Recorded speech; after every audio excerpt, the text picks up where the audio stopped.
नमस्कार, आप देख रहे हैं न्यूज ब्रीफ। मैं हूं आपके साथ आशा सरमाल। चलिए शुरुआत करते हैं जम्मू कश्मीर से जुड़ी खबरों की। भारत और पाकिस्तान के बीच में उपजे तनाव के बाद सीमावर्ती इलाकों के दौरे पर गए प्रदेश कांग्रेस के नेताओं ने सरकार के सामने अपनी कुछ मांगे रख दी हैं ताकि पाकिस्तानी गोलाबारी से प्रभावित हुए लोगों को राहत मिल सके। प्रदेश कांग्रेस ने पहलगाम आतंकी हमले में मारे गए लोगों के साथ साथ पाकिस्तानी गोलाबारी में जाने गंवाने वालों को भी शहीद का दर्जा दिए जाने की मांग की। प्रदेश कांग्रेस के अध्यक्ष तारिक हमीद करा ने जम्मू में आज एक प्रेस कॉन्फ्रेंस के दौरान इस मांग के साथ साथ अन्य मांगों का भी हवाला दिया। उन्होंने सीमावर्ती इलाकों में नए बंकर बनाने और गोलाबारी से हुए प्रभावित लोगों के लिए प्रधानमंत्री पैकेज घोषित किए जाने की मांग की। कर्रा ने कहा कि सीमावर्ती इलाकों में भर्तियों का सिलसिला अब बंद हो गया है, लिहाजा मौजूदा हालात के मद्देनजर ये भर्तियां भी अब दोबारा शुरू की जानी चाहिए। हमारी डिमांड है कि जितने भी लोग पहलगाम में शहादत पाए हैं उन सबको शहीदों का दर्जा दिया जाए। इसी तरह हमने इन वाक़ात में जितनी भी किलिंग्स हुई हैं बाय शेलिंग, हमारी डिमांड है कि उन सब लोगों को पुंछ, राजौरी, जम्मू, जहां कहीं पे भी कोई इस सिलसिले में डेथ हुई है तो उनको शहीदों का दर्जा दिया जाए। खास तौर से हमने मिस्टर थापा के लिए we will be taking up the case with the administration. LG साहब से भी रिक्वेस्ट करेंगे, हम चीफ मिनिस्टर साहब से भी रिक्वेस्ट करेंगे, हम रिटर्न उनको देंगे कि उनको हाईएस्ट गैलेंट्री अवार्ड दिया जाए। उसके साथ साथ हमने थापा जी के लिए राजौरी में ही एक जगह आइडेंटिफाई की है, चौक आइडेंटिफाई किया है, जिसको हम चाहेंगे कि उसको उस चौक को थापा चौक कहलाया जाए। और उसके वास्ते हमने अपने जो हमारे एमएलए राजौरी हैं उनको ऑलरेडी बता दिया है, हिदायत दे दी है कि वो उसको इनिशिएट करें वहां की लोकल एडमिनिस्ट्रेशन के साथ। बंकर्स की बात हुई, लोगों की शिकायत ये थी कि जो पीछे वाले बंकर्स दिए गए थे वो पिक एंड चूज बेसिस पे दिए गए थे, जिसका कम्युनिटी एज ए होल उनका कोई उसको फायदा नहीं मिला।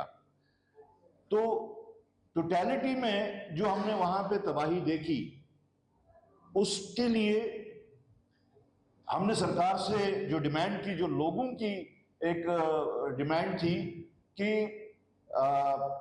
रेवेन्यू डिपार्टमेंट का अपना एक सेट पैटर्न होता है, उनका अपने पैरामीटर्स होते हैं वो कैलकुलेट करने के लिए डैमेजेस, उसका या तो पार्शियल डैमेज कहते हैं या वो कंप्लीट डैमेज कहते हैं। तो हम लोग डिमांड करते हैं कि उसके वास्ते एक इंजीनियरिंग विंग भी इन्वॉल्व की जाए ताकि एक्चुअल डैमेज क्या है उसका ब्यौरा सामने आ सके। और कंप्लीट कंपनसेशन जब भी उनको बनाने का वो हो, उसमें तो टाइम लगेगा। तो हमारी डिमांड है कि इन बिटवीन उसके लिए इंटरिम उनको रिलीफ दिया जाए ताकि वो उन अपने घरों को कम से कम लिवेबल बना सके। जो हमने देखा है, आई डोंट थिंक कि स्टेट गवर्नमेंट हो या जो स्टेट गवर्नमेंट की एजेंसीज हैं जो रिलीफ देती हैं, उससे आई डोंट थिंक कि वो लोग फिर से लिवेबल उनको बना पाएंगे। तो हमारी डिमांड है कि प्राइम मिनिस्टर्स पैकेज एक बनाया जाए इन सब लोगों के लिए, चाहे वो पुंछ हो, राजौरी हो या यहाँ जम्मू के जितने भी एरियाज हो। प्राइम मिनिस्टर शुड इंक्लूडिंग उड़ी है, टंगडार है, कुपवाड़ा है, तो इस सारे बेल्ट के लिए एक प्राइम मिनिस्टर्स पैकेज दिया जाए जिससे वो लोग अपना रहने का वो फिर से लिवेबल बना सकें। हमने इस सारे बॉर्डर बेल्ट में देखा, पहले जिस तरह बॉर्डर बेल्ट की रिक्रूटमेंट होती थी बेल्ट फोर्सेस में, अब वो रिक्रूटमेंट नहीं है। दूसरी साइड से आर्मी का नंबर भी कम कर दिया गया है वो अग्निवीर के जो इंट्रोडक्शन से। तो लोगों का मानना था कि जितनी आर्मी होनी चाहिए थी उतनी आर्मी अब की बार हमें दिखने को नहीं मिल रही है। तो हमारा डिमांड है सरकार से, गवर्नमेंट ऑफ इंडिया से, कि एक स्पेशल रिक्रूटमेंट इस बॉर्डर बेल्ट में की जाए for recruiting them into the belt forces. और साथ साथ में जो सेल्फ डिफेंस का एक सिस्टम चलता था पहले, अब वो सिस्टम भी अबॉलिश हो गया हुआ है। वहां पे लोगों का कहना था कि एक साइड से हम गोलेबारी से मरते हैं, दूसरी साइड से हमारे यहाँ पे मिलिटेंट्स का आवाजावी बहुत ज्यादा है, तो हम इधर की गोली से भी मरते हैं, उधर की गोली से भी मरते हैं। तो जो सिविल डिफेंस सिस्टम पहले लागू किया गया था, वो सिविल डिफेंस सिस्टम ऑपरेशन सिंदूर के प्रति विभिन्न देशों को अवगत कराने के लिए विभिन्न देशों में भेजी जा रही सर्वदलीय प्रतिनिधिमंडल पर सियासत लगातार गर्मा रही है। भाजपा का आरोप है कि कांग्रेस पार्टी इस मामले पर भी राजनीति करने से बाज नहीं आ रही। देश अब एकजुटता का परिचय दे रहा है और कांग्रेस सर्वदलीय प्रतिनिधिमंडल पर सवाल उठा रही है। भाजपा के राष्ट्रीय महासचिव तरुण चुग ने कांग्रेस को खरी खोटी सुनाते हुए कहा कि कांग्रेस को राष्ट्रीय सुरक्षा से कोई लेना देना नहीं है और वो राजनीतिक स्वार्थ सुधारने के लिए यहाँ आप देखिए किस तरह से काम कर रही है। यानी कि राजनीतिक जो यहाँ एक बड़ी बात कही गई कि राजनीतिक स्वार्थ साधने में पूरी ताकत यहाँ कांग्रेस पार्टी की तरफ से लगाई जा रही है, क्योंकि प्रतिनिधिमंडल को लेकर जो बयानबाजी यहाँ पर की गई है उस पर सवालिया निशान लग गए हैं। पाकिस्तान प्रायोजित आतंक के खिलाफ पूरे विश्व को बताने निकले प्रतिनिधि मंडल को लेकर भी कांग्रेस को राजनीति सूझ रही है। यह दर्शाता कि उनके लिए तुष्टीकरण से बढ़कर कुछ नहीं है। देश जब एकजुटता का परिचय दे रहा है, तब कांग्रेस सूची में नामों को क्यों नहीं आए, कैसे आए, इस पर होची शिकायतें कर रही है। कांग्रेस के लिए राष्ट्रीय सुरक्षा नहीं, निजी स्वार्थ का मामला बन गया। मोदी सरकार ने विपक्ष को प्रतिनिधिमंडल में शामिल कर देश को एकजुट करने का प्रयास किया है, लेकिन कांग्रेस उसे भी राजनीतिक स्वार्थ की चौखट पर गिराने में लगी है। ऑपरेशन सिंदूर सिर्फ सैनिक विजय नहीं है, भारत की कूटनीतिक ताकत का प्रदर्शन है और देश चाहता है कि कांग्रेस सहित पूरा विपक्ष आज एकजुट होकर, विपक्ष सत्ता दोनों एकजुट होकर शत्रु देशों को जवाब दे। चलिए तो अब आपको हरियाणा सीधे लिए चलेंगे। महेंद्रगढ़ में मुख्यमंत्री यहां सैनी क्या कुछ कह रहे हैं वो दिखा देते हैं। तो आप देख रहे थे किस तरह से मुख्यमंत्री ने अपनी बात को रखा। आगे बढ़ जाते हैं। पाकिस्तान द्वारा पिछले दिनों पुंछ में रिहायशी इलाकों में की गई गोलाबारी के बाद अब भी वहां पर कई जिंदा शेल पड़े हुए हैं। सशस्त्र बल ये सभी जिंदा शेल नकारा बनाने में जुटे हुए हैं। इसी कड़ी में आज पुंछ में कुछ एक जगहों पर पड़े हुए जिंदा शेल की सूचना मिलने पर सेना का बम निरोधक दस्ता वहां पर पहुंचा और सभी शेल डिफ्यूज कर दिए गए। सीमावर्ती इलाकों के लोगों को एहतियात बरतने का आह्वान किया गया है। उनसे कहा गया है कि अगर उन्हें कहीं पर भी जिंदा शेल पड़े होने की जानकारी मिलती है तो वो तुरंत इसकी जानकारी सेना या फिर पुलिस को दे सकते हैं, ताकि ऐसे शेल समय पर डिफ्यूज किए जा सके।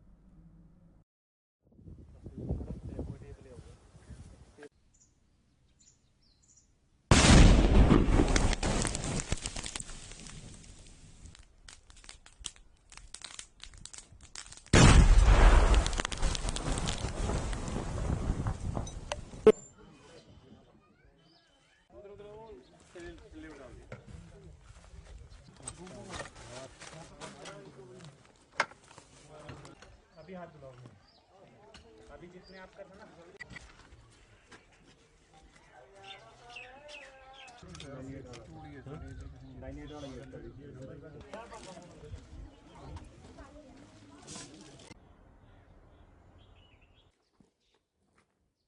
हमें आदेश दिए गए हैं जो भी लाइव शेल आफ्टर जो ये हमारी आर्टी शेलिंग हुई थी यहाँ पे उनको बर्बाद करने के लिए। तो आज सुबह से हम इस मुहिम पे निकले हुए हैं। कल भी आए थे हम, दो डिस्पोजल कल किए हैं हमने। 2 शेल मॉर्निंग से हमें मिल चुके हैं। एक ट्रेड सेंटर के अंदर मिला था, एक गांव में मिला था। तीसरी जगह हम यहाँ पे आए हैं। यहाँ पे करीबन 5 शेल का संभावना थी, लेकिन कोई लाइव शेल नहीं मिला। स्प्लिंटर्स मिले हैं अंडरग्राउंड, हमने अपनी तसल्ली कर ली है खोद के।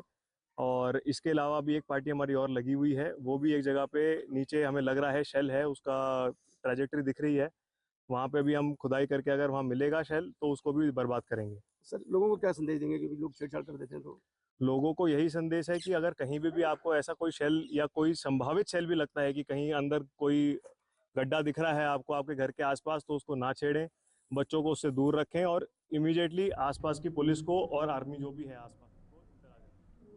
पाकिस्तानी गोलाबारी में शहीद हुए सशस्त्र बलों के जवानों और रिहायशी इलाकों में जान गंवाने वाले आम लोगों को साधु संत समाज द्वारा आज जम्मू में भावनीय श्रद्धांजलि दी गई। स्वामी हृदयदीप आश्रम में आयोजित एक शोक सभा में साधु संत समाज जम्मू कश्मीर के विभिन्न मंदिरों की यहां कमेटियों के सदस्यों ने शहीदों को याद किया और उनकी आत्माओं की शांति की दुआएं मांगी। अध्यक्षता भी आप देखिए किस तरह से यहां पर आज की गई। तो फिलहाल जिसमें रामेश्वर दास जी महाराज, महंत राजेश बिट्टू भी विशेष तौर पर मौजूद रहे, जिनकी अध्यक्षता में ये पूरा कार्यक्रम रखा गया था। लेकिन मारे साहब भी ये दाड़ा मारा को साहब भी मारते, लेकिन प्यार तो क्या है जहां भगवान शंकर की शादी हुई है सुदमा कुड़ी को ही हो जब नंद कहता है जिंदे जुलाई भगवान मारे जम्मू वाले तो क्यों मारे ना एक कैंची कटना नहीं मिटाई है, लेकिन जिले केली आज तो विष्णु का कन्या हमारी रात कन्या हमारी रात के और तू हमारे अंदर का पाकिस्तान जो जम्मू कश्मीर में चारों ओर फैला है, इससे कैसे मुक्ति हो, इसके लिए हम मोदी जी से जरूर निवेदन करते हैं कि मोदी जी, ये कश्मीर जो पाकिस्तान बना हुआ है और पाकिस्तान से जो आने वाले उग्रवादी हैं उनको पोषित करता है, उन ठिकानों को, उन लोगों को भी निषेधाभूत करना चाहिए। जब तक कि हमारा घर का पाकिस्तान समाप्त नहीं होगा तब तक जम्मू कश्मीर में उग्रवाद मुक्त नहीं होगा। आज की यह प्रेस वार्ता उन दूषित लोगों के लिए है और भारत के सेनानियों के लिए और भारत की सुरक्षा के लिए है, क्योंकि भारत की जो सेना है ये हमारा स्वाभिमान, एक गौरव है और भारत की सेना किसी तरह भी कमजोर नहीं है। हम हर मुकाबले के लिए हमारी सेना और भारत का बच्चा बच्चा तैयार खड़ा हुआ है। पाकिस्तान अपने कामों को छोड़ दे, नहीं तो आने वाले समय में वो इस मानस पटल से ही उसका कामना तमाम होने वाला है। जय श्री राम। आज सारे संतें बुलाई है श्रद्धांजलि और सारे मंदिर कमेटियां अलग अलग जगह दी आई दी और मैं धन्यवाद देना चाहना हृदय कन्या के महाराज जी, बड़ा सुंदर प्रयास किया। कल और 2 दिन पहले तो दिखा दो कि हर जिला के अंदर तिरंगा यात्रा निकले दी, लेकिन उस तिरंगे की अगे फड़ने वाला एक संत खड़ा है, स्वामी परमादरणीय महामंडलेश्वर रामेश्वर दास जी महाराज नेतृत्व करा दे। ये संतों का दायित्व सिर्फ हमारा पूजा पाठ तक नहीं है, जब देश के ऊपर कोई बात आए तो बलिदान देने के लिए भी संत समाज पूरा तैयार है।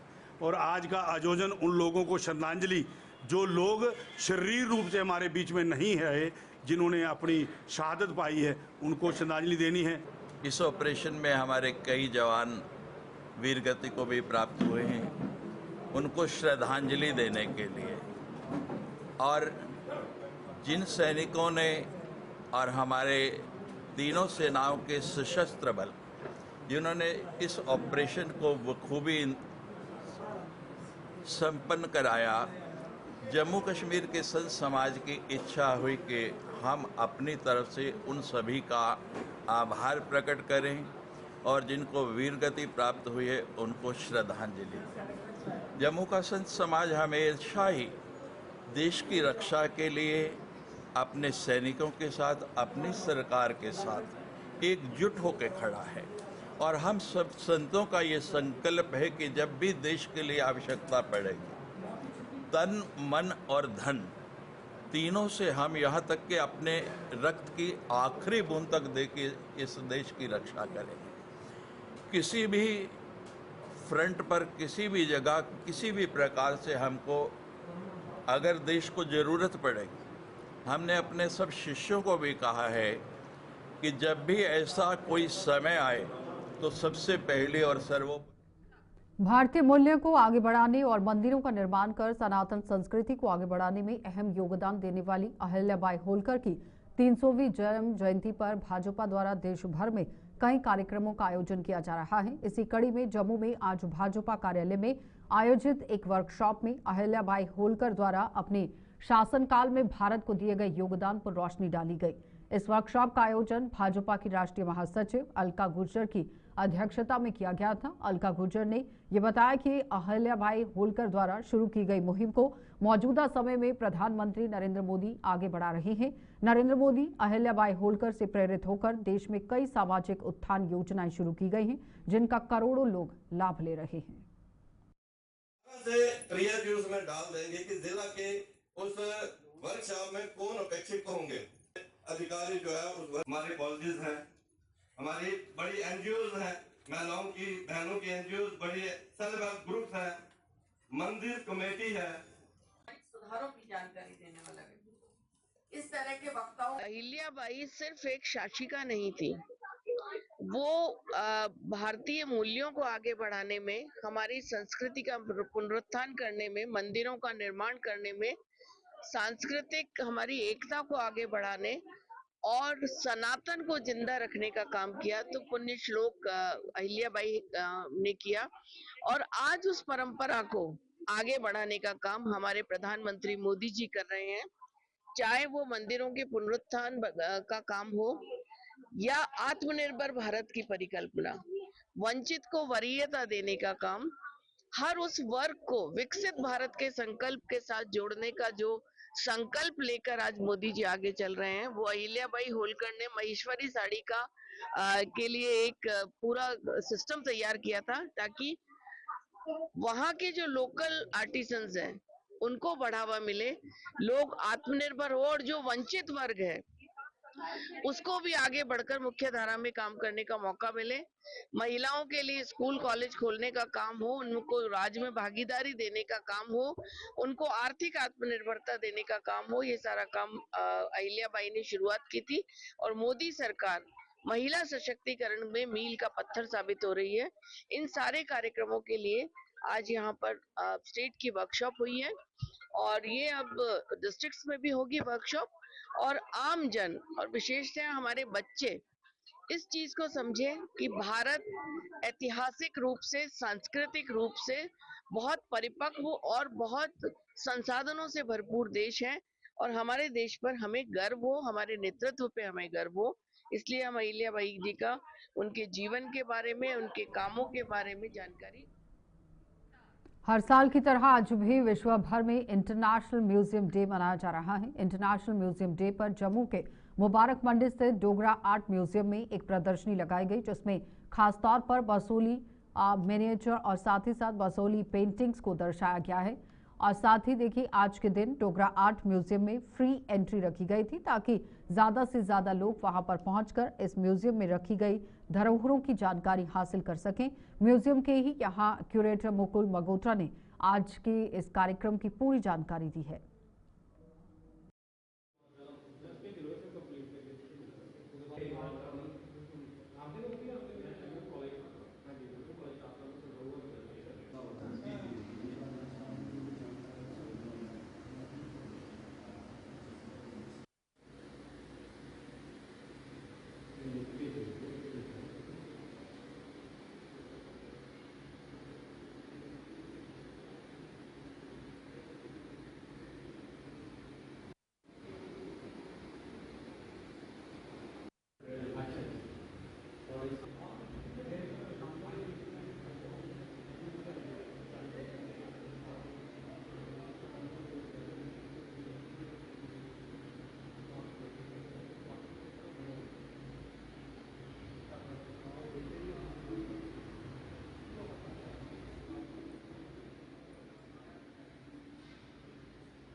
ईयर 1977 से आईकॉम की तरफ से क्योंकि डिक्लेयर्ड है कि world museum international museum day मनाया जाता है हर वर्ष, पहली बार 1977 में मनाया था। तो हर साल जो है हम भी चूँकि एक सिग्नेटरी मेंबर हैं उसके उसमें, तो इंडिया में भी हर साल जो है इंटरनेशनल म्यूजियम डे मनाया जाता है। तो इस बार का चूँकि आपने वो बोला कि कुछ सिचुएशंस थोड़ी-सी बिल्कुल नॉर्मल तो नहीं है, लेकिन फिर भी मतलब मोर देन सब कुछ ठीक ही है, मोर और लेस ठीक ही है। तो इसलिए ये सेलिब्रेट किया जा रहा है दिन। आज एक तो हमारी स्पेशल अट्रैक्शन ये है कि हमने एक special exhibition Basoli miniature painting में आज स्पेशल जो हमारी स्टोर्स में होती है आज वो डिस्प्ले पे रखी गई हैं। उसके अलावा आज एक और अट्रैक्शन है कि आज फ्री एंट्री है हमारे म्यूजियम्स के लिए। तो ये directorate of archives archaeology museums की तरफ से आज जम्मू और श्रीनगर दोनों म्यूजियम्स जो हमारे स्टेट लेवल के हैं, दोनों में फ्री एंट्री है। बस ऐसे ही सेम प्रोग्राम जो हैं श्रीनगर एसपीएस म्यूजियम में भी इनॉग्रेट किए हैं। हमारे डायरेक्टर श्री के सिद्धा साहब की ये स्पेशल इनिशिएटिव था कि कोई भी म्यूजियम डे है या कुछ भी कोई भी इवेंट हो, तो ऐसा ना हो कि बिना मनाए, बिना सेलिब्रेशन के निकल जाए। तो इसलिए आज की स्कूल्स का चूँकि आज ऑफ रहता है, तो आज स्कूल्स की पार्टिसिपेशन कम है। तो बाकी जो स्कॉलर्स हैं जम्मू यूनिवर्सिटी से, क्लस्टर यूनिवर्सिटी से, वो सभी पार्टिसिपेट कर रहे हैं और नॉर्मल पब्लिक तो है ही है। तो आज यही है कि हम म्यूज़ियम के महत्व को दुनिया को समझा सकें, लोगों के साथ म्यूज़ियम्स के क्या रोल हैं, जो चेंजिंग सोसाइटीज़ में क्या म्यूज़ियम्स कर पा रहे हैं, क्या उनके चैलेंजेस हैं, वो सभी लोगों को बता सकें और एक किस्म की उनके लिए एक पॉपुलैरिटी म्यूज़ियम के प्रति, म्यूज़ियम्स पॉपुलर हों। न्यूज ब्रीफ में इतना ही, इजाजत दीजिए, नमस्कार।